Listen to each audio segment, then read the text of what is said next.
நான் தாழ்ச்சி அடையேன் என்றுமே. கர்த்தரின் மேய்ப்பராயிருக்கின்றார், நான் தாழ்ச்சி அடையேன் என்றுமே.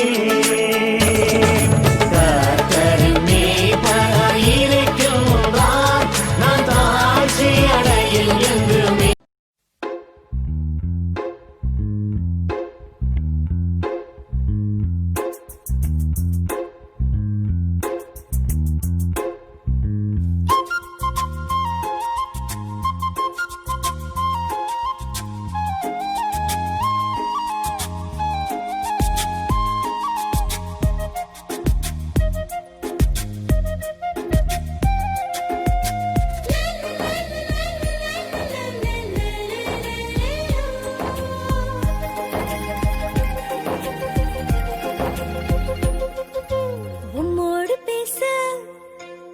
எனக்கு ஒரு ஆசை, உன் வார்த்தை கேட்க எனக்கு ஒரு ஆசை, உம்மோடு பேச எனக்கு ஒரு ஆசை, உன் வார்த்தை கேட்க எனக்கு ஒரு ஆசை.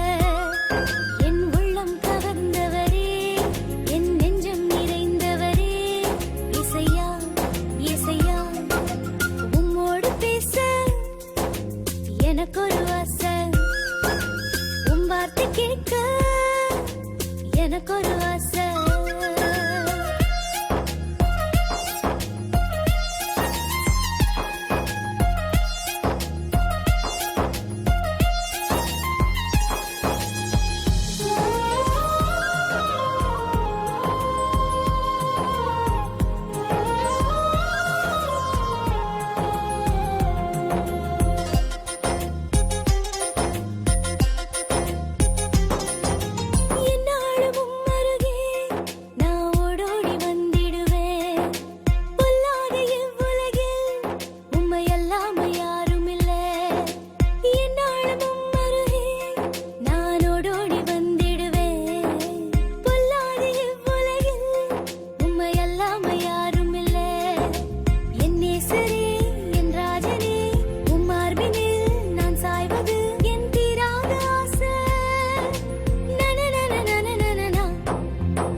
நொறுங்குண்ட இருதயம் உள்ளவர்களுக்கு நீ சமயமாக இருந்து நறுங்குண்ட ஆவியிலவர்களை ரட்சிக்கிற தேவனாக இருக்கிறவரை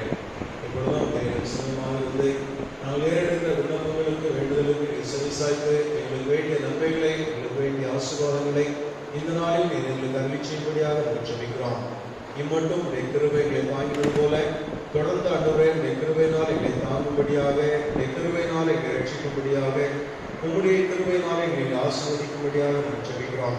ஆண்டவரே தொடர்ந்து உடைய கிருபை எங்களுக்கு தாரும். வேதாசனத்தில் நாங்கள் வாசிப்பது போல மலைகள் விலகினாலும் பர்வதங்கள் நிலை பெயர்ந்தாலும் என் கிருபை உன்னை விட்டு விலகாது என்று சொல்லி உடன்படிக்கை செய்திருக்கிற தேவன் ஆண்டவரே ஒருபோதும் உடைய கிருபை எங்களை விட்டு விலக்காதபடி, உடைய சமூகத்தை விட்டு எங்களை தள்ளாதபடி, உடைய பரிசுத்த ஆவியானவர் எங்களை விட்டு எடுத்துக்கொள்ளாதபடி ஜெபிக்கிறோம்.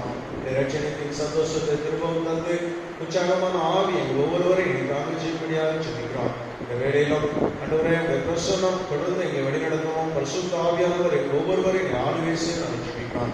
இந்த ஆராதனையை முழுமையை உடைய கரத்தில் ஒப்புக்கொடுக்கிறோம். முழு இதயத்தோடு, முழு ஆத்மாவோடு, முழு பலத்தோடு, முழு சிந்தையோடு நாங்கள் உண்மை மாத்திரம் நோக்கி பார்க்க ஆண்டவரே நீர் எங்களுக்கு உதவி செய்யும். சிந்தனைகளால் நீ ஒருமுகப்படுத்தும். ஆண்டவரே உடைய கரத்தில் இந்த ஆராதனையை ஒப்புக்கொடுக்கிறோம். நீர் பொறுப்பேற்று உள்ளோம். எல்லா துதிக்கான மகிமையை செலுத்துகிறோம். மீட்பர் இயேசு கிறிஸ்து நாமத்தில் ஜெபிக்கிறோம். இயேசு ஜெபிக்கிறோம் பிதாவே. அவர்களின் ஒரு பாடலை பாடலாம்.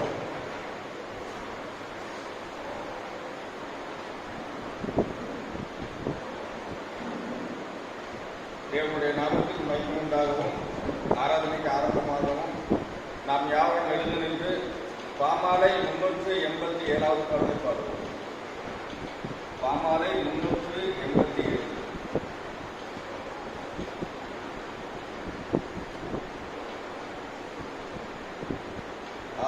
என்னில் ஒரு வாயும் நாவும் இருந்தால் கர்த்தர் எனக்கு அன்பாக செய்த நன்மையாவும் அவைகளால் பிரசங்கித்த துதிகளோடு சொல்லுவேன். ஓயா துணியாய் பாடுவேன். என் சத்தம் வனமளவாக உயர்த்த வேண்டும் என்கிறேன். கர்த்தாவை போற்ற பாதையாக என் ரத்தம் பொங்க ஆசிப்பேன். ஒவ்வொரு மூச்சும் நாடியும் துதியும் பாட்டுமாகவும் என்னில் சோம்பலாயிராதே. என் உள்ளமே நன்றாய் வெளி. கர்த்தாவை நோக்கி ஓய்வில்லாதே. கருத்துடனே ஸ்தோத்தரி ஸ்தோத்தரி. என் ஆவியே ஸ்தோத்தரி என் தேகமே. வனத்திலுள்ள பச்சையான எல்லா இந்த இலைகளே, வெளியில் பூக்கும் அந்தமான மலர்களின் ஏராளமே, என்னோடே கூட நீங்களும் அசைந்து சைந்து போற்றவும்.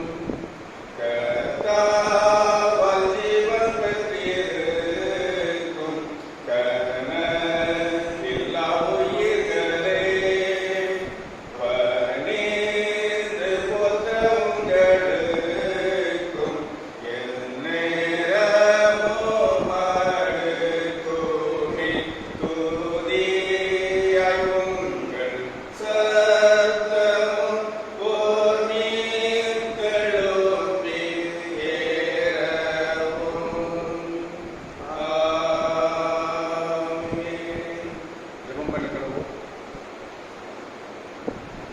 ஜெபம் செய்வோம். நம்முடைய பொதுவான பாவனைக்கு நாம் யாரும் சேர்ந்து எடுப்போம். சர்வ வல்லமை மிகுந்த இரக்கமுள்ள பிதாவே, தப்பிப்போன ஆடுகளைப் போல நாம் நம்முடைய வழிகளை விட்டு வழிகளில் போனோம். எங்களுக்கு யோசனைகள் நடந்தோம். உங்களுடைய பரிசுத்த செய்தோம். செய்தவர்களை செய்யாமலே சகலவர்களை செய்தோம். எங்களுக்கு சுகமில்லை ஆனால் ஆண்டவரே, தேவனின் பெற்றாய் இயேசு கிறிஸ்து மூலமாய் மனிதர்கள் கடைசியாக நடத்தும்படியே நிர்பராய் குற்றவாளியாக இருக்கிறோம். தப்பி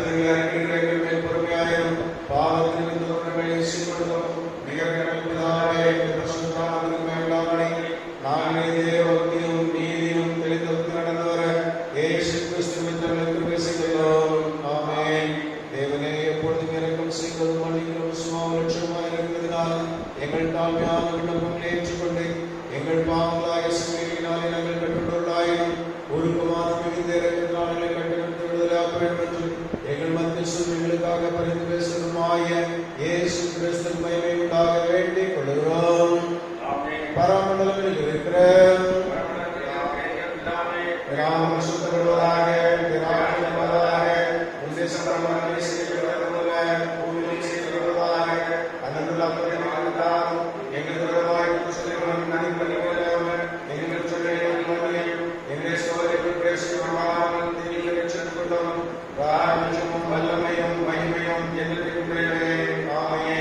ஆண்டவரே உதடுகளை திறந்துள்ளோம்.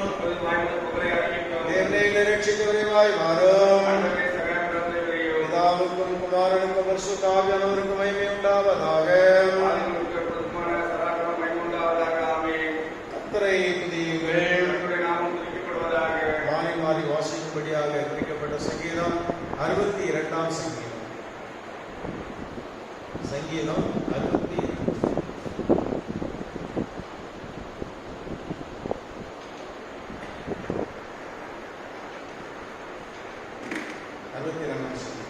தேவனே நோக்கி என் ஆத்துமா அமர்ந்திருக்கிறது, அவரால் என் ரட்சிப்பு வரும்.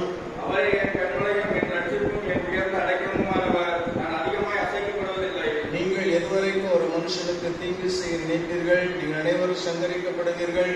சாய்ந்த மதிலுக்கும் இடிந்த சுவருக்கும் போவீர்கள். அவனை மேன்மையிலிருந்து அவனை தள்ளுபடிக்கு அவர்கள் ஆலோசனை பண்ணி அமர்த்தம் பேச விரும்புகிறார்கள். தங்கள் வாயினால் ஆசீர்வதித்து தங்கள் உள்ளத்திலே சபிக்கிறார்கள். என் ஆத்துமாவே தேவனையே நோக்கி அமர்ந்திரு, நான் நம்புகிறது அவராலே வரும். அவரே என் கண்மலையும் என் ரட்சிப்பும் என் உயர்ந்த அடைக்கலமுமானவர். நான் அசைக்கப்படுவதில்லை. என் ரட்சிப்பும் என் மகிமையும் தேவனிடத்தில் இருக்கிறது. பலனான என் கண்மலையும் என் அடைக்கலமும் தேவனுக்குள் இருக்கிறது. ஜனங்களே, என் காலத்திலும் அவர் நம்புங்கள். அவர் சமூகத்தில் உங்கள் இதயத்தை ஊற்றிவிடுங்கள். தேவன் நமக்கு அடைக்கலமாய் இருக்கிறார். கீழ் மக்கள் மாயையும் மேல் மக்கள் பொய்யுமாமே. தராசில வைக்கப்பட்டால் அவர்கள் எல்லாரும் மாயையிலும் லேசானவர்கள். உண்மையை நம்பாதிருங்கள். கொள்ளையினால் பெருமை பாராட்டாதிருங்கள். ஐஸ்வர்யம் திருப்தியானால் நிர்ணயித்த வைக்காதீர்கள். தேவன் ஒரு தரம் விளம்பினார், 2 தரம் கேட்டிருக்கிறேன். வல்லமை தேவனுடையது என்பதே. கிருபையும் உடையது. ஆண்டவரே, தேவரே, அவனவன் செய்கைக்கு தக்கதாக பலனளிக்கிறீர். பிதாவுக்கும் குமாரனுக்கும் பரிசுத்த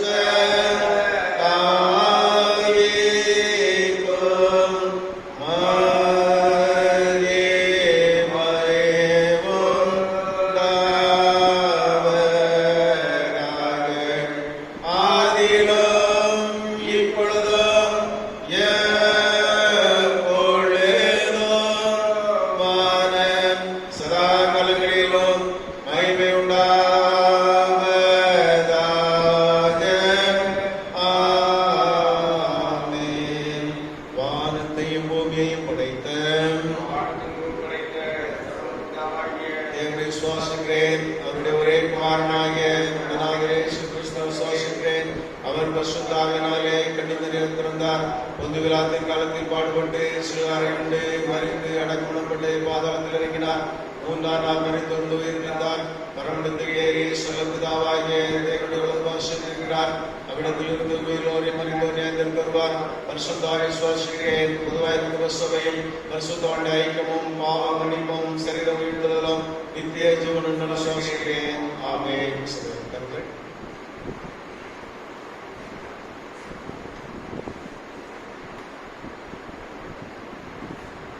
வாசிக்கும்படியாக தெரிந்து கொள்ளப்பட்ட பொதுவான வேத பாடம் ஆதியாகமம் 12ஆம் அதிகாரம் 1ஆம் வசனம் முதல் 5ஆம் வசனம் வரை. ஆதியாகமம் 12ஆம் அதிகாரம் 1ஆம் வசனம் முதல். கர்த்தர் ஆபிராமை நோக்கி, நீ உன் தேசத்தையும் உன் ஜனத்தையும் உன் தகப்பனுடைய வீட்டையும் விட்டு புறப்பட்டு நான் உனக்கு காண்பிக்கும் தேசத்துக்கு போ. நான் உன்னை பெரிய ஜாதியாக்கி உன்னை ஆசீர்வதித்து உன் பெயரை பெருமைப்படுத்துவேன். நீ ஆசீர்வாதமாய் இருப்பாய். உன்னை ஆசீர்வதிக்கிறவர்களை ஆசீர்வதிப்பேன், உன்னை சபிக்கிறவர்களை சபிப்பேன்.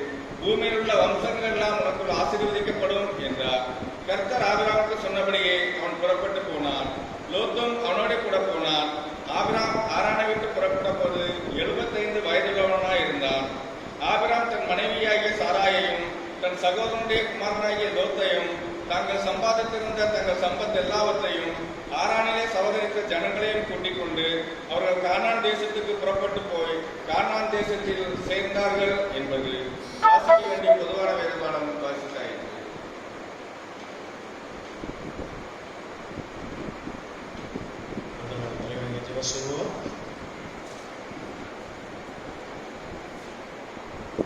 எங்கள் கண்மலை மீட்பருமாயே கர்த்தாவே, எங்கள் வாயின் வார்த்தைகளும் இருதயத்தின் தியானமும் ஒரு சமூகத்தில் உறுதியாக இருப்பதாக. ஆமென். இந்த நாளிலே நம் விசுவாசத்தை குறித்து நாம் தியானிக்கும்படியாக அழைக்கப்பட்டிருக்கிறோம். கிறிஸ்தவ வாழ்க்கையினுடைய மிக அஸ்திபாரமாக இருக்கிறது விசுவாசம். விசுவாசம் இல்லாமல் என் ஆண்டவருக்கு தேவனுக்கு பிரியமாய் இருப்பது கூடாத காரியம் என்று சொல்லி எபிரேயர்கள் நிருபம் 11ஆம் அதிகாரத்தில் நாம் வாசிக்கிறோம். அங்கே எபிரேயர்கள் நிருபம் 11ஆம் அதிகாரத்தில் முழுவதுமாக விசுவாசத்தை பற்றி அங்கே சொல்லப்பட்டிருக்கிறது.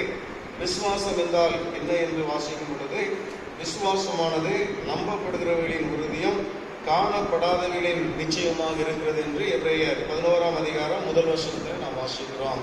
இப்படியானால் விசுவாசம் நமக்கு தேவை. ஆண்டவர் மீது நம்முடைய விசுவாசம் எப்படி இருக்கிறது? நாம் தேவனிடத்தில் ஜெபிக்கிற ஜெபத்தில் விசுவாசம் இருக்கிறதா? தேவனிடத்தில் நாம் எல்லாவற்றின் மீது அவர் மீது நம்பிக்கை விசுவாசம் உள்ளவர்களாக நாம் இருக்கிறோமா என்பதை நாம் யோசிக்க அழைக்கப்படுகிறோம். பொதுவாக கிரியை இல்லாத விசுவாசம் செத்ததாக இருக்கிறது என்று சொல்லி நாம் யாக்கோபு நிருபங்களில் நாம் வாசிக்கிறோம். இப்படியானால் கிரியை இல்லாத விசுவாசம் என்று சொல்லப்பட்டிருக்கிறது. கிரியையோடு கூட செய்கிற விசுவாசம். இன்றைக்கு விசுவாசத்தினாலே நீதிமான் பிழைப்பான், கிரிகளினால் அல்ல. ஒரு விசுவாசவன் பிழைப்பான் என்று சொன்னால் அவன் கிரிகளினால் ஒருவன் பிழைப்பதில்லை, விசுவாசத்தினால் அவன் நீதிமான் பிழைப்பான். இயேசுவின் மீது வைக்கிற விசுவாசத்தினாலே ஒரு நீதிமான் பிழைப்பான் என்று வேதம் தெளிவாய் சொல்கிறது. அதே போல விசுவாசிக்கிறவன் இந்த உலகத்தை ஜெயிக்கிறவனாக இருக்கிறான். உலகத்தை ஜெயிக்கிறவன் யார் என்று சொன்னால், இயேசுவின் மீது யார் விசுவாசிக்கிறார்களோ, இயேசுவை யார் தேவன் குமாரன் என்று நம்புகிறார்களோ, விசுவாசிக்கிறார்களோ, அவர்களே இந்த உலகத்தை ஜெயிக்கிறவர்களாக இருப்பார்கள். அப்படியானால் இந்த உலகத்திலே நாம் கிரியைகளினாலே ஒருபோதும் நாம் நீதிமானாக்கப்படுவதில்லை.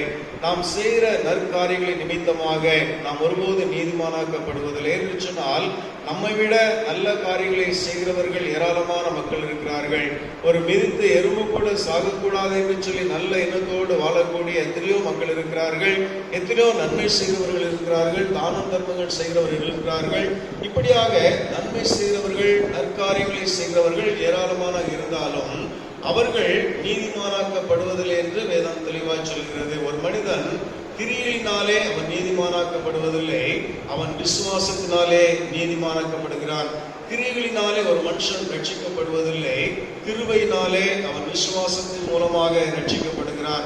இன்றைக்கு நாம் ரட்சிக்கப்பட்டிருக்கிறோம் என்றால் நம்முடைய கிரியைகளின் மூலமாக நாம் ரட்சிக்கப்படுவதில்லை.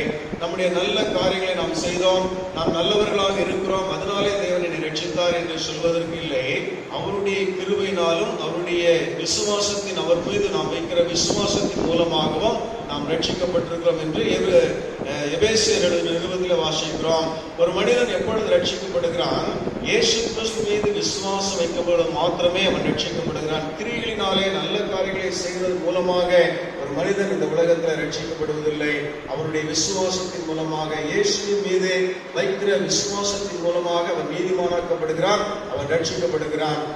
அங்கே அப்போஸ்தலர் நடவடிக்கைகளிலே பவுல் சொல்லும் பொழுது சொல்லுகிறார், இயேசு கிறிஸ்துவை விசுவாசி, அப்பொழுது நீயும் உன் வீட்டாரும் ரட்சிக்கப்படுவீர்கள். இப்படியானால் இந்த விசுவாசம் நமக்கு அவசியமாக இருக்கிறது, மிக முக்கியமாக இருக்கிறது. இயேசுவை தேவகுமாரன் என்று விசுவாசிக்கிறவர்களாக, இயேசுவாலே அன்றி இந்த உலகத்தை ஜெயிக்கிற நம்மால் முடியாது என்பதை விசுவாசித்து அவர் மீது நாம் விசுவாசம் உள்ளவர்களாக வாழ வேண்டும் என்று சொல்லி வேதத்தில் நாம் வாசிக்கிறோம்.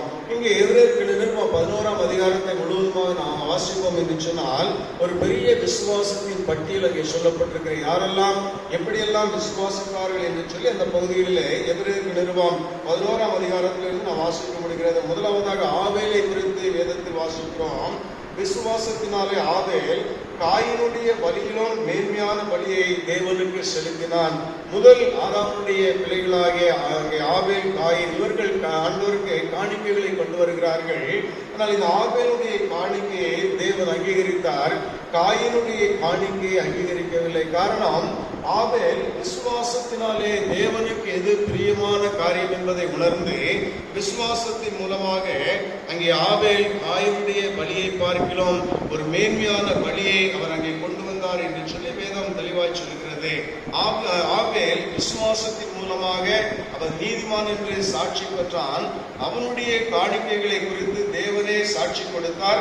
அவன் மரித்தும் இன்னும் பேசுகிறான் என்று ஆபேல் காயினை குறித்து முதலாவதாக இங்கே சொல்லப்பட்டிருக்கிறது. முதல் அங்கே ஆபேலுடைய விசுவாசம் எப்படியாக இருந்தது, தேவனுக்கு எது பிரியமாக இருக்கும், எந்த காணிக்கை அவர் உகந்ததாக இருக்கும் என்று உணர்ந்து அதற்கேற்ற காணிக்கையை ஆபேல் கொண்டு வந்தார். காயின் காணிக்கை கொண்டு வந்த அந்த காணிக்கையை கர்த்தர் அங்கீகரிக்கவில்லை. அப்படியானால் ஆபேலுடைய விசுவாசம் முதலாக சொல்லப்பட்டிருக்கிறது. அதற்கு பின்பதாக ஏனோக்குடைய காரியங்கள் சொல்லப்பட்டிருக்கிறது. ஏனோக்கு தேவனை எப்படி விசுவாசித்தார், மரணத்தை காணாதபடிக்கு எடுத்துக் கொள்ளப்பட்டான். தேவன் அவனை எடுத்துக்கொண்டபடியினால் அவன் காணப்படாமல் போனான்.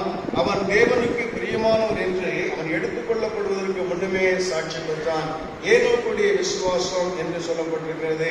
அதற்கு பின்பதாக வருகிற வசனத்தில் வாசிக்கும் பொழுது, விசுவாசம் இல்லாமல் தேவனுக்கு பிரியமாயிருப்பது கூடாத காரியம். ஏனென்றால் தேவனிடத்தில் சேர்கிறவன் அவர் உண்டு என்றும் அவர் தம்மை தேடுகிறவர்களுக்கு பலனளிக்கிறவர் என்றும் விசுவாசிக்க வேண்டும் என்று வேதம் தெளிவாய் சொல்கிறது. விசுவாசம் இல்லாமல் தேவனுக்கு பிரியமாயிருப்பது கூடாத காரியம்.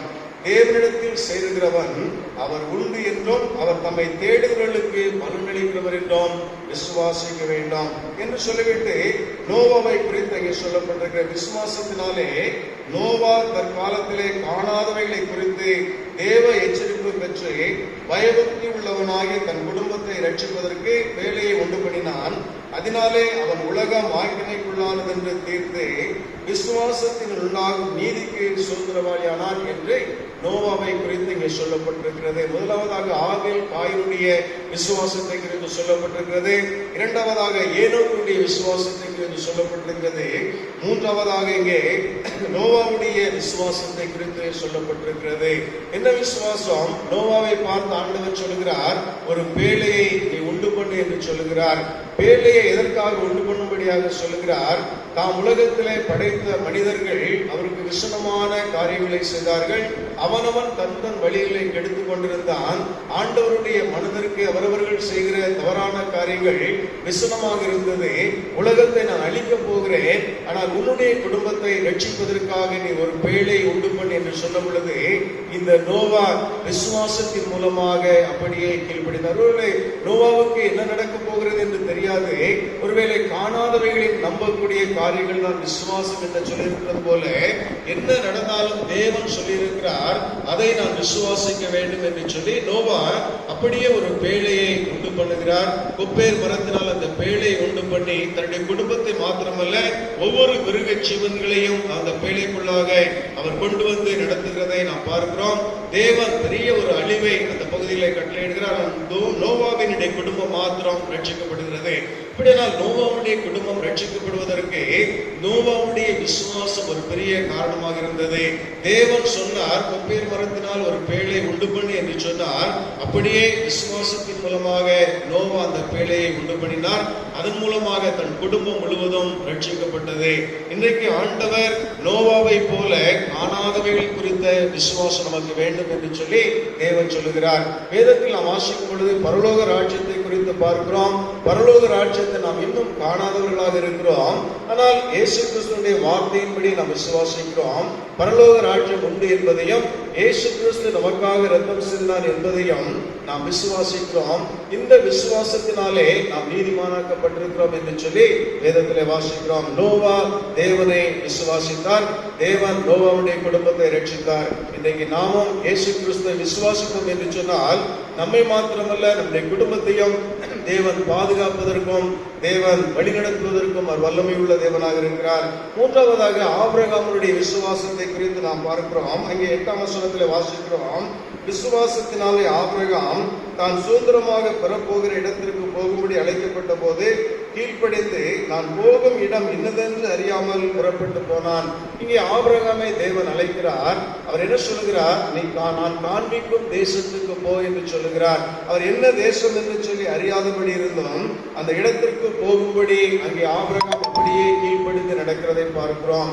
ஆண்டவர் சொன்னார் என்ன தேசம் என்று சொல்லவில்லை, ஆனால் அந்த தேசத்திற்கு போ என்று சொன்ன பொழுது அப்படியாக தேவனுடைய வார்த்தைக்கு கீழ்ப்படிந்து விசுவாசித்து ஆபிரகாம் இங்கே நடக்க ஆரம்பித்தார் என்று சொல்லி நாம் பார்க்கிறோம். முதலாவதாக ஆபிரகாமுடைய விசுவாசம் என்ன?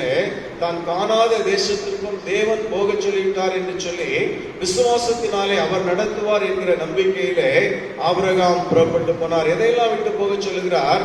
உன் தேசத்தை, உன் இனத்தை, உன்னுடைய ஜனபரதை எல்லாவற்றையும் விட்டு நான் காண்பிக்கும் தேசத்துக்கு போ என்று சொன்னார்.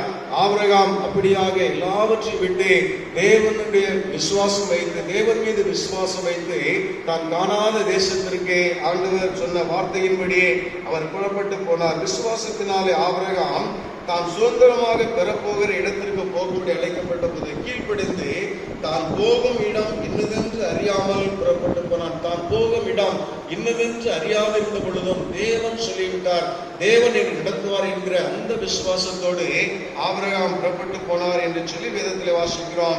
இரண்டாவதாக ஆபிரகாமுடைய விசுவாசத்தை குறித்து என்ன சொல்லப்பட்டிருக்கிறது? ஆபிரகாமை தேவன் அநேகமான ஆசீர்வாதங்களை கொடுத்திருந்த பொழுதும் குழந்தை பாக்கியத்தை கொடாதபடிக்கு இருந்தார். ஆனால் தேவன் வாக்குத்தத்தம் பண்ணுகிறார், மறுபடியுமாக நீ குழந்தை பெறுவாய், இந்த தேசத்துக்கு உன்னுடைய சந்ததியாக அவன் இருப்பான் என்று சொல்லி ஆபிரகாம் மனலத்தனையான சுதந்திரமான இந்த காரியங்களை சந்ததியை உனக்கு தருவேன் என்று சொன்ன பொழுது ஆபிரகாம் அதை விசுவாசித்தான். 99 வயதான பொழுதும் ஆபிரகாமுக்கு குழந்தை இல்லாத ஒரு சூழ்நிலையிலும் ஆண்டவருடைய வாக்கு தத்தத்தின் மீது ஆபிரகாம் விசுவாசம் வைத்தார். தேவன் வாக்கு பண்ணி இருக்கிறார், அதை நிறைவேற்ற வல்லவர் என்பதை விசுவாசத்தின் மூலமாக ஆபிரகாம் விசுவாசத்திலே வல்லவனாரார் என்று சொல்லி வேதத்திலே வாசிக்கிறோம். அப்படியானால் இரண்டாவதாக ஆபிரகாமுடைய விசுவாசம் என்ன? தனக்கு குழந்தை இல்லாத, குழந்தை பெற முடியாத ஒரு சூழ்நிலை இருந்த பொழுதிலும் தேவன் வாக்குத்தத்தம் பண்ணிவிட்டார், நிச்சயமாக தருவார். இன்றைக்கு 99 வயதாகிவிட்டது, குழந்தை பெறுவதற்கான வழி இல்லை, சாரால் வயது சென்றவளாக போய்விட்டார். ஆனாலும் நிச்சயமாக எனக்கு ஒரு குழந்தையை தேவனால் தர முடியும் என்ற அந்த விசுவாசத்தை ஆபிரகாம் கண்டுகொள் பெற்றார். அந்த விசுவாசத்தின் வாக்குத்தத்தத்தை அவர் அறிக்கை செய்தார். தேவன் அந்த வாக்குத்தத்தத்தின்படியே அவருடைய விசுவாசத்தை கனப்படுத்தினார். தேவன் அவருடைய விசுவாசத்தினால் நீதிமான் பிழைப்பான் என்று சொன்னது போல விசுவாசிகளின் தகப்பனாகிய ஆபிரகாமுக்கு ஆண்டவர் ஏற்ற நேரத்தில் அந்த குழந்தையை கொடுத்து தேவன் ஆசீர்வதித்தார். ஆபிரகாமுடைய இரண்டாவதாக விசுவாசத்தை பார்க்கிறோம். மூன்றாவதாக ஆபிரகாமுடைய விசுவாசம் எதுவாக இருந்தது? ஆபிரகாமுக்கு ஆண்டவர் குழந்தையை கொடுத்து என்பதாக ஈசாக்கு வயது வாலிபனாக இருந்த பொழுது ஈசாக்கை பலி செலுத்தும்படியாக ஆண்டவர் சொல்லுகிறார். ஒரு பெரிய சோதனை ஆபிரகாமுடைய வாழ்க்கையில வருகிறது. தேவன் வாக்கு கொடுத்து வாக்குத்தத்தமாக பெறப்பட்ட ஈசாக்கை பலியிடும்படியாக ஆண்டவர் சொல்லுகிறார் என்று சொல்லி ஒருவேளை அவர் விசுவாசம் இல்லாமல் எந்த காரியத்தை செய்யாதபடி தேவன் மரித்தோரை எழுப்ப வல்லமை உள்ளவராக இருக்கிறார் என்று விசுவாசித்து தேவன் ஈசாக்கை பலி செலுத்துவதற்கும் அவர் கடந்து போனார் என்று பார்க்கிறோம். ஈசாக்கை பலி செலுத்துவதற்கு அவர் கத்தியை எடுத்த பொழுது தேவனுடைய வார்த்தை வானத்திலிருந்து புறப்பட்டது. ஆபிரகாமே, பிள்ளையாண்டான் மேல் உன் கையை போடாதே, நீ இப்பொழுது தேவனுக்கு பயப்படுகிற என்பதை அறிந்திருக்கிறேன் என்று சொல்லுகிறார். ஆபிரகாம் விசுவாசம் என்ன?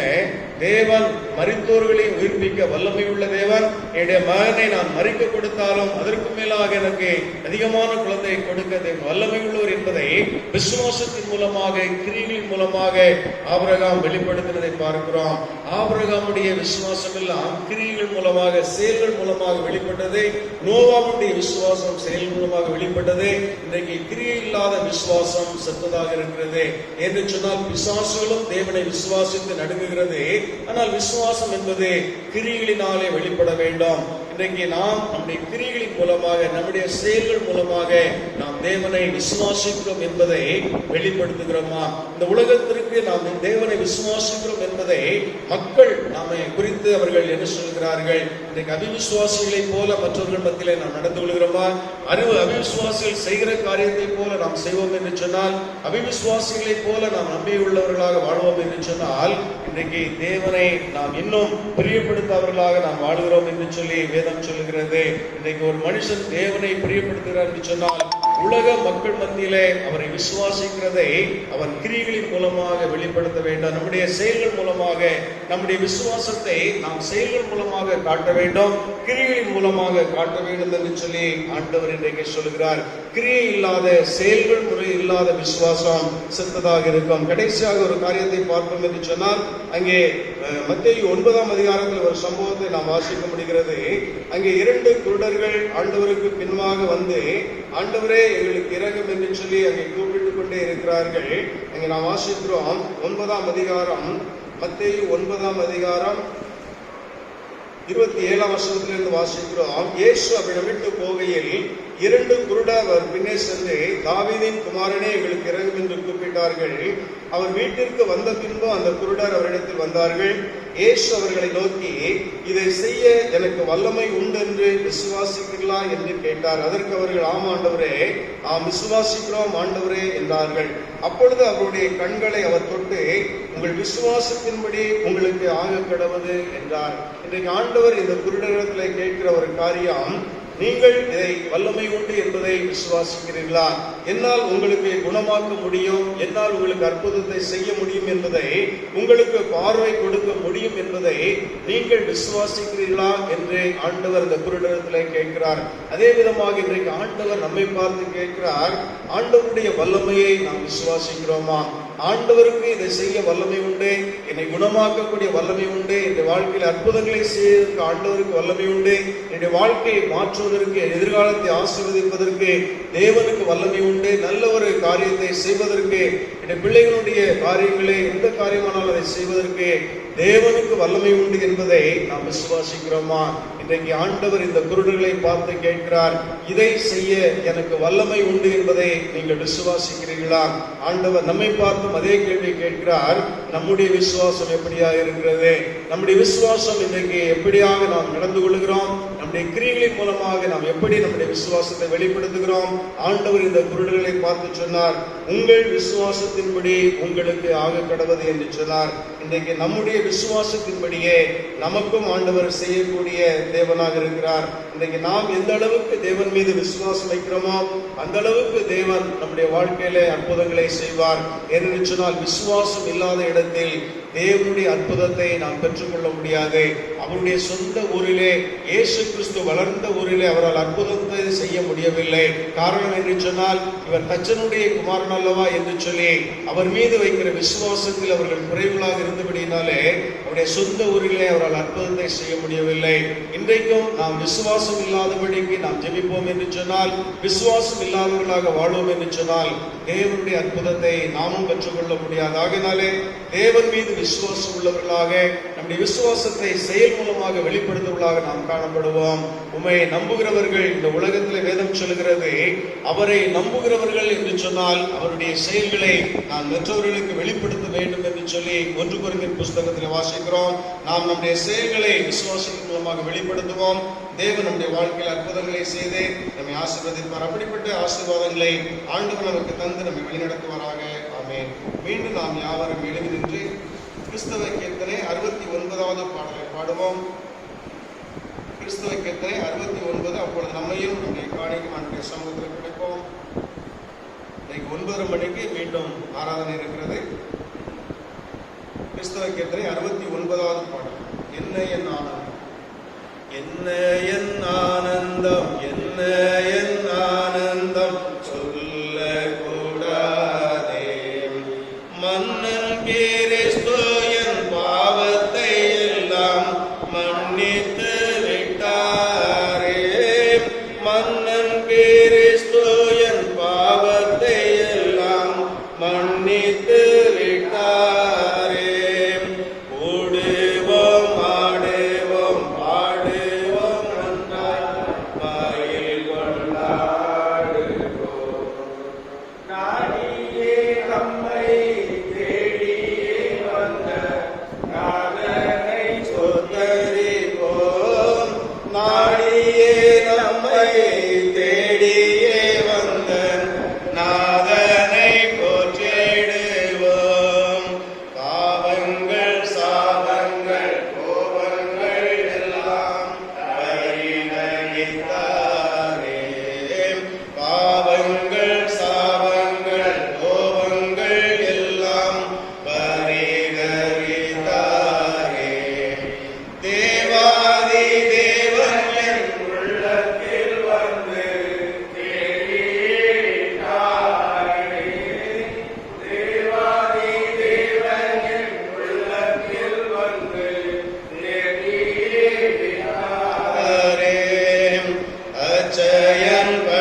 நிச்சயம் சுவாமியை பற்றிய சாட்சி பகர வேண்டியதே.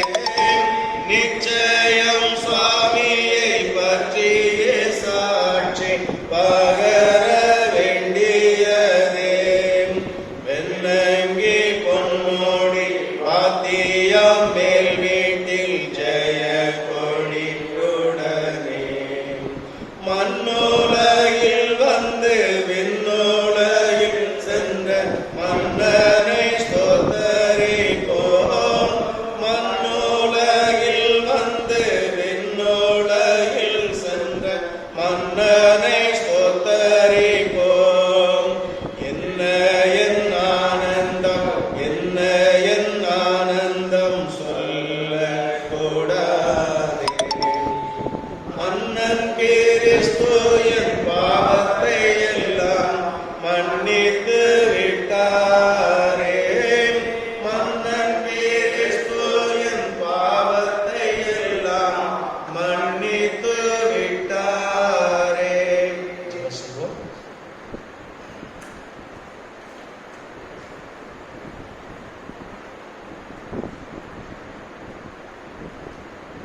ஜெபம் செய்வோம். அதிகமாக நேசிக்க நல்ல ஆண்டவரே, உம்முடைய கிருபையினால் இந்த 5 மாசம் நடத்தி இந்த 6ஆம் மாசத்துல இந்த 7ஆம் தேதி இந்த பரிசுத்த ஓய்நாள்ல கிருபையினால் உம்முடைய ஆலயத்திலிருந்தனால உம்மை ஆராதிக்க துதிக்க உம்முடைய செய்தியில கேட்க நீ கொடுத்த கிருபைக்காக உமக்கு நன்றி நன்றி ஆண்டவரே. அதிகாலை என்னை தேடுவன் என்னை கண்டுகொள்வான்னு சொல்லி வேதத்துல வாசிக்கிறோம் ஆண்டவரே. அப்பா உம்முடைய ஆலயத்தில் என் கண்களும் எவிகளும் திறந்திருக்கு வேதத்தில் வாசிக்கிறோம். நீர் கூப்பிடுத காக்க குஞ்சிக்கும் உடம்புக்கு கர்த்தர் ஆண்டவர். ஆபிரகாம் விசுவாசிக்கும் போது கர்த்தர் ஆபிரகாமை சீமானாய் மாத்தின தேவன். ஈசாக்கு விசுவாசிக்கும் போது பஞ்சத்துல ஈசாக்க 100 மடங்கு ஆசீர்வதித்த கர்த்தர். யாக்கோபு ஜெபிக்கும் போது ஆண்டவரின் ஆசீர்வாதம் விடும் சொல்லும் போது கர்த்தர் யாக்கோபை இஸ்ரவேலுக்கு ஆசீர்வதித்த கர்த்தர். அப்பா அந்த கால்வெலும்பு நோக்கி ஜெபிக்கிறோம் ஆண்டவர். நீர் யாக்கோபின் தேவன் எங்களுக்கு உயர்ந்த அடைக்கலமா இருக்கீங்க. இஸ்ரவேலை காக்கவே உறங்குதும் தூங்குதுல கர்த்தர். எங்க தேசத்துக்காக ஜெபிக்கிறோம் ஆண்டவர். அப்ப அந்த 6ஆம் மாசத்துல ஒரு அதிசயத்தை செய்யுங்க, ஒரு அற்புதம் செய்யுங்க சப்பா. உங்களுடைய நாம அதிசயமான ஒரு ஆலோசனை கர்த்தர், வல்லமுள்ள தேவன், நித்திய விதா நீ சமாந்த தேவனா இருக்கீங்கப்பா. எங்க தேசத்துல சமாந்து கொடுங்க. இந்த கொரோனா நோயிலிருந்து இந்த கொள்ள நோயிலிருந்து ஒரு விடுதலை தாராண்டவர். எங்க தேசத்துல 144 சட்டத்தை எடுத்து போடாண்டவர். அடப்பட்ட ஆளுகள் துறைக்கிட்டு சப்பா. நாங்கள் வருகிறது உங்களுடைய கிருபையினால ஆளுக்கு வருகிறோம். ரத்தத்தை சிந்தி ஆளுக்கு தர துடித்து கிழித்த ஆண்டவர். இந்த நாளைக்கு தேசத்துல 144 சட்டத்தை எடுத்து போட்டு ஆண்டவர் எங்க ஆளுகள் எல்லாம் துறைக்கத்தக்க குடும்பம் குடும்பமா எங்க உங்களுடைய ஜனங்களுடைய ஆளுநர்கள் ஆராதிக்கவும் கர்த்தர் கிருபை செய்யப்பா.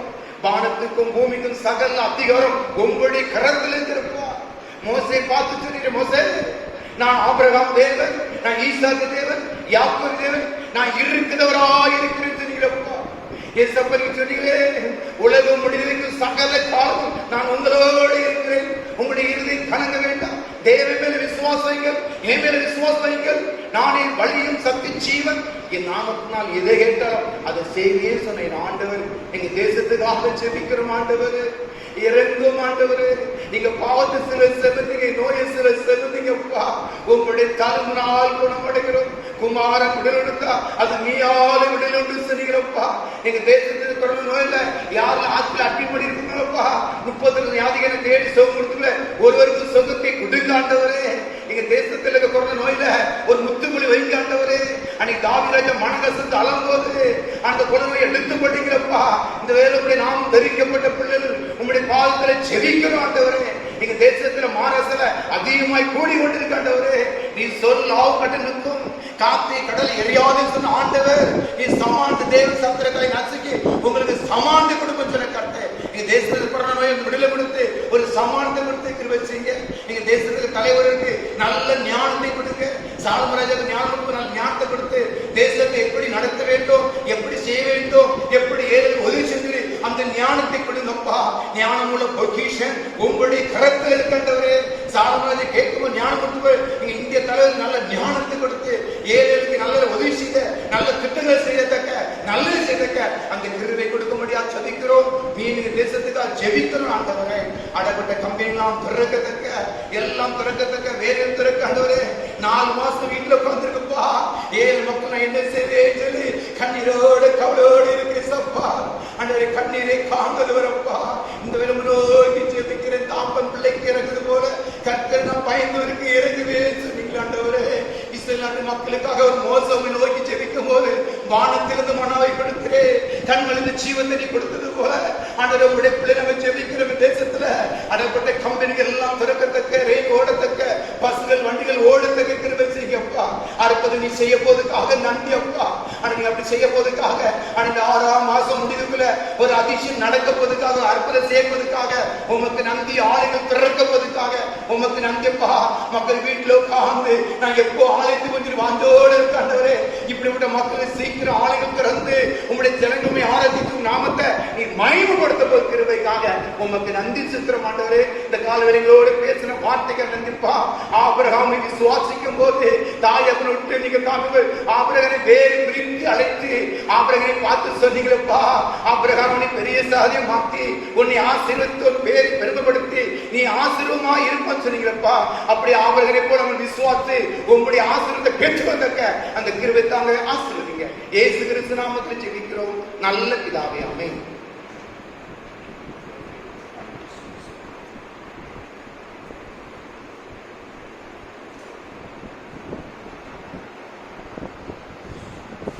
தாழ்த்தி ஜெபிப்போம். ஆண்டவரை துதிக்கிறோம், சோதனை செலுத்துகிறோம் அப்பா. மற்றும் நம்முடைய கிருபைகளுக்காக, இறக்கங்களுக்காக நன்றி செலுத்துகிறோம். ஜீவன் பலன் சுகத்துக்காக நன்றி செலுத்துகிறோம். நாளிலும் ஆண்டவரே உடைய மிகுந்த கிருபைப்படி உடைய ஆலயத்திற்கு வந்து நாங்கள் உடைய நாமத்தை தொழுது கொள்ள கொடுத்த கிருபைக்காக சோதரம். நன்றி நன்றி நன்றி நன்றி ராஜா. ஆண்டவரே இயேசுவே நன்றியோடு துதிக்கிறோம். எல்லா விதமான கிருபை இறக்கங்களுக்காக, உடைய நேச பாசத்துக்காக, பாதுகாப்புக்காக, அரணுக்காக, கோட்டிற்காக, நங்குறதுக்காக ஆண்டவரை நன்றி செலுத்துகிறோம், துதிக்கிறோம், சோதனை செலுத்துகிறோம் அப்பா. ஆண்டவரே நீரே தேவன், நீரே ராஜாவா இருக்கிறபடியாலே சோதரிக்கிறோம் அப்பா. ஆண்டவரே தேவனே நன்றியோடு போற்றுகிறோம். இந்த ஓய்வு நாளிலே ஆண்டவரே உடைய நாமத்தை நாங்கள் புகழ்கிறோம், உங்களுக்கு சோதனை செலுத்துகிறோம் அப்பா. உலகம் எங்கும் ஆண்டவரே மக்கள் வீடுகளில் அடைக்கப்பட்டிருந்த ஆண்டவரே உடைய நாமத்தை தொழுது கொண்டிருக்கிற பிள்ளைகளுக்காக சோதரியும் ஆண்டவரே ஒவ்வொருடைய சோதர பலிகளை நீர் அங்கீகரிக்க வேண்டும் செவிக்கிறோம் அப்பா. எங்களுடைய திருச்சபை பிள்ளைகள் ஆண்டவரே வீட்டிலிருந்து ஆராதிக்கும் போது அவருடைய துதிகளை, சோதனைகளை, அவருடைய விண்ணப்பங்களை ஏற்று அவர்களை ஆசீர்வதிக்க வேண்டும் என்று செபிக்கிறோம் அப்பா. ஆண்டவரை நன்றி செலுத்துகிறோம், துதிக்கிறோம், சோதரம் சோதரம் சோதரம் சோதரம் அப்பா. ஆண்டவரே இந்த வெளியிலும் ஆண்டவரே இந்த உலகத்தில் அச்சுறுத்திக் கொண்டிருக்கிற இந்த கொரோனா வியாதிக்காக ஆண்டவர் இந்த வைரஸ்க்காக செபிக்கிறோம். ஆண்டவரே தேவனே நீர் அந்த அக்கினினாலே சுட்டரிக்க வேண்டும் என்று செபிக்கிறோம். அதை ஆண்டவருடைய பிராயனாலே அதை சுட்டரித்து போட வேண்டும் என்று செபிக்கிறோம் அப்பா. இயேசுவே இந்த வியாதினாலே கஷ்டப்படுகிற ஒவ்வொரு பிள்ளைகளுக்காக ஆண்டவரை பாதிக்கப்படுகிற மகாராஷ்டிரா பகுதிகளை பார்க்கும் அதிகமான மக்கள் பாதிக்கப்பட்டிருக்கிறார்கள். அனுதினம் ஆண்டவரை நூற்றுக்கணக்கான மக்கள் மரித்துக் கொண்டிருக்கிறார்கள் என்று கேள்விப்படுகிறோம் அப்பா. நாங்கள் வாழ்கிற இந்த பட்டணத்தில் எவ்விதமாக பெரிய ஆண்டவரை ஆபத்து இருக்கிறதப்பா. ஆனால் உடைய பிள்ளைகளை காத்து கொண்டிருக்கிறதற்காக சோதரிக்கிறோம் அப்பா. ஆண்டவரை எத்தனையோ வியாதிகள், எத்தனையோ மக்கள் ஆண்டவரை இந்த வியாதினாலே ஆண்டவரை தன்னுடைய ஜீவனை இழந்து கொண்டிருக்கிற அனுதினமும் ஆண்டவரை அப்பா 100க்கும் அதிகமான ஆண்டவரை 10,000க்கும் அதிகமான புது ஆண்டவரை கேசஸ்கள் இது கிடைக்கப்பட்டிருக்கிறப்பா. ஆண்டவரை இந்த வியாதியை நீர் மாற்றி தர வேண்டும் என்று செபிக்கிறோம். நாங்கள் ஆண்டவரை எங்கே போவோம், யாரிடம் சொல்லுவோம்? நீர்தான் ஆண்டவரை சுகப்படுத்த வேண்டும், நீர்தான் இந்த ஆண்டவரை இந்த வைரஸை சுட்டரிக்க முடியும் அப்பா. உலகம் எங்கு எத்தனையோ விஞ்ஞானிகள் எல்லாரும் ஆண்டவரை தோற்று போனார்கள். அவர்கள் ஆண்டவரை எல்லாரும் ஆண்டவரை சரணடைந்து விட்டார்கள் அப்பா. ஆண்டவரே ஆனால் என் தேவன் ஒருவர் இருக்கிறார்கள், விசுவாசிக்கிறோம் அப்பா, ஜெபிக்கிறோம் அப்பா.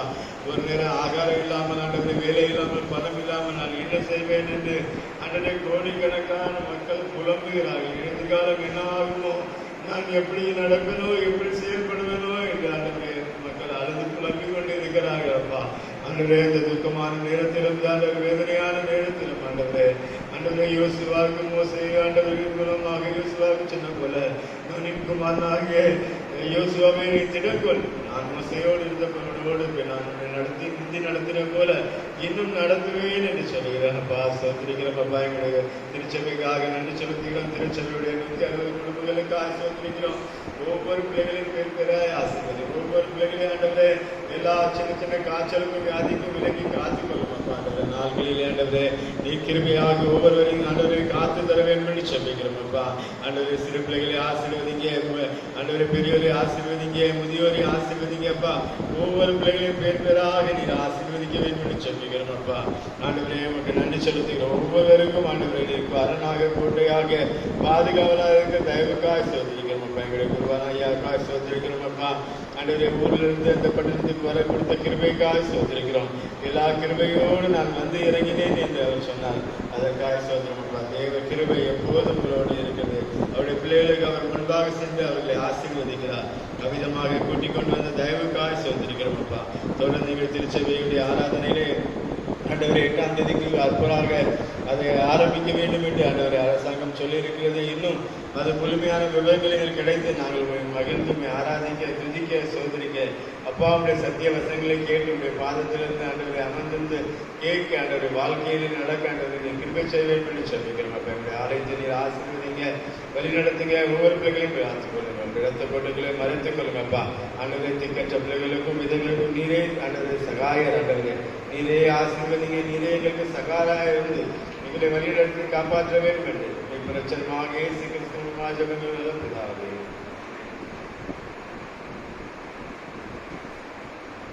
நாம் செய்வோம். இவரை நேசிக்கிற நல்ல ஆண்டவரே, இந்த மாலை வேளையிலும் ஆண்டவரே நீர் எங்களோடு கூட பேசும் அந்த வார்த்தைகளுக்காக நமக்கு நன்றி செலுத்துகிறோம். எங்களுடைய விசுவாசத்தையும் நாங்கள் கிரியைகளின் மூலமாக வெளிப்படுத்த ஆண்டவரே எங்களுக்கு உதவி செய்யும். உமக்கு பயந்தவர்களுக்கும் மனுபுத்திரர்களுக்கு முன்பாக உம்மை நம்புகிறவர்களுக்கும் நீர் உண்டு பண்ணி வைத்திருக்கிற நன்மை எவ்வளவு பெரிதாக இருக்கிற ஆண்டவரே. மனுபுத்திரருக்கு முன்பாக மற்றவர்களுக்கு முன்பதாக எங்கள் விசுவாசம் ஆண்டவரே எப்படியாக செயல்படுகிறது, எங்கள் விசுவாசத்தை எப்படி நாங்கள் ஆண்டவரே கிரியைகளின் மூலமாக வெளிப்படுத்துகிறோம் என்பதை தியானிக்கும்படியாக நீர் எங்களோடு கூட அதன் மூலமாக பேசுவதற்காக நன்றி செலுத்துகிறோம். ஆண்டவரே ஆபிரகாமுடைய விசுவாசம் கிரியைகளின் மூலமாக வெளிப்பட்டதை, நோவாவுடைய விசுவாசம் கிரியைகளின் மூலமாக வெளிப்பட்டதை, ஆபேலுடைய விசுவாசம் கிரியைகளின் மூலமாக வெளிப்பட்டது. ஆண்டவரே எங்களுடைய விசுவாசம் கிரியைகளின் மூலமாக வெளிப்படும்படியான கிரியைகளினால் அல்ல கிருபையினாலும் ஆண்டவரே விசுவாசத்தினாலும் எங்களை ரட்சித்திருக்கிறேன் என்பதை அவர் கிரியையினால் நாங்கள் வெளிப்படுத்துவதற்கு எங்களுக்கு உதவி செய்யும்படியாக சொல்லிக்கிறோம். இப்பொழுதும் படித்த காணிக்கை அங்கீகரியும் ஆசீர்வதியும் இன்னும் அதிகமாக இப்படி ஊழியர்களுக்கு என்று கொடுக்க நீர் உதவி செய்யும்படியாக சொல்லிக்கிறோம். எங்கள் தேசத்துக்காக சொல்லிக்கிறோம். தொடர்ந்து நாங்கள் ஒவ்வொருவரும் நோக்கி பார்க்கிறோம். எங்கள் தேசம் எப்படியாவது சீரான நிலைமை அடைய ஆண்டவரே இந்த கொரோனா வியாதிகளுக்கு ஒரு நல்ல முற்றுப்புள்ளி வைக்கும்படியான நல்ல மருந்துகள் கண்டுபிடிக்க, தடுப்பூசிகள் கண்டுபிடிக்கப்பட்டு எப்படியாவது இதிலிருந்து முற்றிலுமாக எங்கள் மக்களுக்கு ஒரு பாதுகாப்பு கிடைக்க, ஒரு விடுதலையை பெற்றுக்கொள்ள இந்த கொரோனா வைரஸ் அளிக்கப்பட நாங்கள் மீண்டும் மீண்டும் நோக்கி ஜெபிக்கிறோம். இதன் மூலமாக பொருளாதாரத்தை இழந்து இருக்கிறார்கள், ஊருக்கு போக முடியாமல் இருக்கிறார்கள். ஆண்டவரே எல்லாவற்றையும் இழந்து ஒரு சூழ்நிலைகள் இருந்து கொண்டிருக்கிற நிலைமைகள்லாம் மாறி இழந்து போன எல்லா ஆசீர்வாதங்களையும் மறுபடியும் பெற்றுக்கொள்ள நீர் எங்களுக்கு உதவி செய்ய எங்கள் தேசத்தின் மக்களுக்கு கிருபை பாராட்டும்படியாய் எங்களுடைய பாவத்தை ஆண்டவரே எங்களுடைய கீழ்ப்படியாமைகளை மன்னித்து எங்கள் தேசத்துக்கு சேமத்தை காண்பிக்கும்படியாய் சொல்லிக்கிறோம். ஆண்டவரே திருச்சி மக்களை ஆசீர்வதியும், திருச்சி மக்கள் ஒவ்வொருவரையும் பாதுகாத்துக் கொள்ளும். ஆண்டவரை வழி நடத்தும். துதிக்கான மகிமை எல்லாம் நமக்கே செலுத்துகிறோம். மீட்பர் இயேசு கிறிஸ்து நாமத்தில் ஜெபிக்கிறோம். இயேசு மூலம் ஜெபங்களும் பிதாவே. நம்முடைய கர்த்தராகிய இயேசு கிறிஸ்துவின் கிருபையும் பிதாவாகிய தேவனுடைய அன்பும் பரிசுத்த ஆவியானவருடைய ஐக்கியமும் நம் அனைவரோடு கூட எப்போதும் இருப்பதாக. ஓ தேவனுக்கு மகிமை, தூக்கி எடுத்தார் என்னை, தூக்கி எடுத்தார் இயேசு தம் கரத்தை நீட்டி ரட்சித்தாரே. ஓம் தேவனுக்கு மகிமை.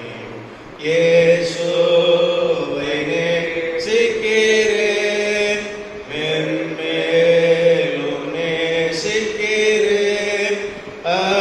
அக்கரையில் எல்லாம் நின்றும் அவரை என்றென்று வாழ்த்துவேன். அக்கரையில் எல்லாம் நின்றும் அவரை என்றென்று வாழ்த்துவேன். ஓ தேவனுக்கு மகிமை, தூக்கி எடுத்தார் என்னை, தூக்கி எடுத்தார் இயேசு தம் கரத்தை நீட்டி ரட்சித்தாரே. ஓம் தேவனுக்கு மகிமை.